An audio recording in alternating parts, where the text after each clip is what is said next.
এবারে হাঁটু দিয়ে অনেক কষ্ট করে কাজ করে সে আমাদের সাথে 1.5 মাস আগে যোগাযোগ করে তার আমরা আর্থ্রোস্কোপিক এসিএল অপারেশন করি। এখন তার range of movement almost nearly normal.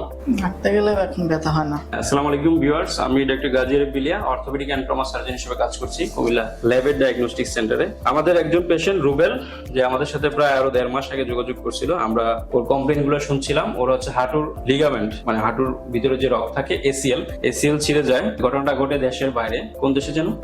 Saudi আরবে। ছিঁড়ে যাওয়ার প্রায় 6 মাস বা 7 মাস পরে সে দেশে আসে। 6-7 মাস সে দেশের বাইরে হাঁটু দিয়ে অনেক কষ্ট করে কাজ করে। হাঁটতে গেলে বিশেষ করে হাঁটুটা ছেড়ে দিত, ঘুরে যেত, এরকম তীব্র ব্যথা অনুভব হইতো। এই সমস্যাগুলো নিয়ে সে আমাদের সাথে আরো 1.5 মাস আগে যোগাযোগ করে। তখন আমরা তার অপারেশনের প্ল্যান করি।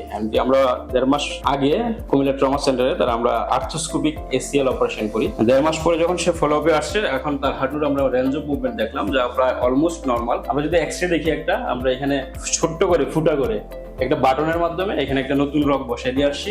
যে রগে বসানোর পরবর্তীতে এখন তার হচ্ছে 1.5 মাসে আমরা বিভিন্ন কয়েক দফায় তাকে আমরা পোস্ট অপারেটিভ ফলো আপ দিছি। ফলো আপের মাধ্যমে এখন তার range of movement almost nearly normal. আমরা যদি একটু হাঁটাই দেখি ওরে, একটু রুবেল হেঁটে দেখো তো আমাদের জন্য। সামনে হাঁটো। তুমি হাঁটতে গেলে ব্যথা হয় না, তাই তো? হাঁটতে গেলে এখন ব্যথা হয় না। ব্যথা হয় না, পা তো ঘুরে যাচ্ছে না, এরকম ভয় তো কাজ করতেছে না? আমি ঠিক এখন মোটামুটি আমার আগের থেকে এখন অনেকটা সুস্থ মনে হইতেছে। আমার যে হাঁটুর আগে যেমন সমস্যা ছিল, আমার এখন ওরকম কোনো